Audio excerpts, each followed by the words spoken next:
Bob Wildrick, a reporter, Chicago Tribune in the 1990s.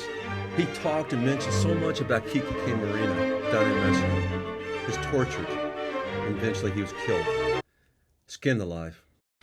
Kiki Camarena, November 7, 1988. Camerena's murder and torture described. CIA's Felix Rodriguez and Mexican government officials involved in DEA agent's death, end quote. Time magazine.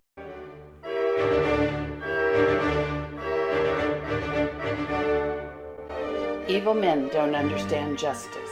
That's the focus of this podcast series. In this episode, Larry is going to talk about the murder of Kiki Camarena and the connections to this case. Those who are watching this, if you haven't heard about Kiki Camarena, a DEA agent that was killed back in 1985, these Mirage brothers somehow, someway were involved with the torture because of telephone calls of some of the people that were present during the torture of Kiki Camarena. You'll read about it in the book, and you'll also, when you see the podcast. Kiki Camarena, I never met, but I heard a lot about him from DEA agents, from other agents that worked with him that knew him. He was waiting to be transferred from Guadalajara, Mexico, to San Diego, California. I met some of the agents in San Diego that was working that case. It was horrifying that Kiki was still alive as they were peeling his skin off his body. He was a war veteran. He was a Marine. He's from a little town called Calexico. Kiki lost his life because he trusted some corrupted cops. No, he did not know they were corrupted, but he trusted them. They picked him up, these Mexican police officers, took him to the cartel. And also they had his informant that was working with Kiki. They killed his informant quickly, but with Kiki, they tortured him to death.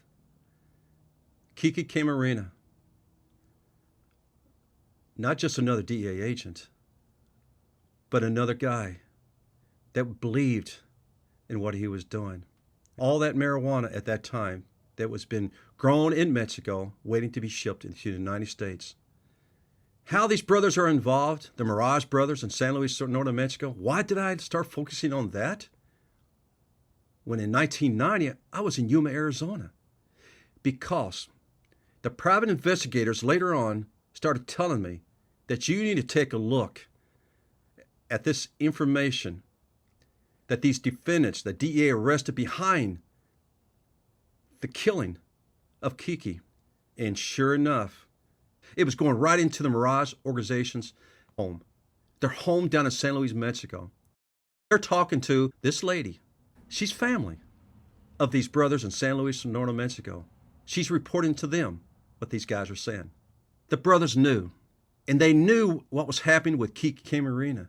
Nothing happens when there's an agent has been kidnapped, tortured, and killed. Everyone is going to know about it.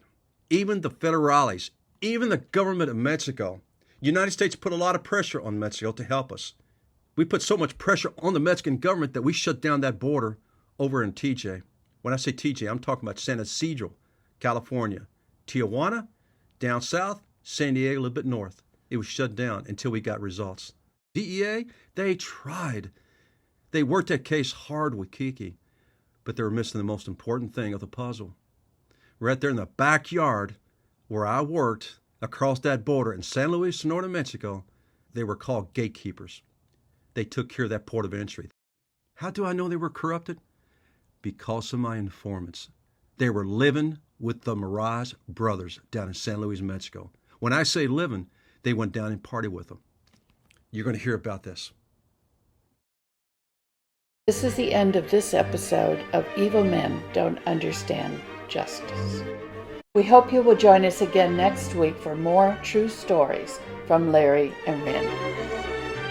You may also enjoy Larry's other books, Fighting My Greatest Enemy, Myself, Home is Never the Same, and Life's a Journey Between Heaven and Hell. These books can be found at pathofthedevil.com or larryrayharden.com. Thanks for watching. If you like what you saw, click like and subscribe below. And if you're enjoying the stories in these podcasts, click the link below in the description box to get more details.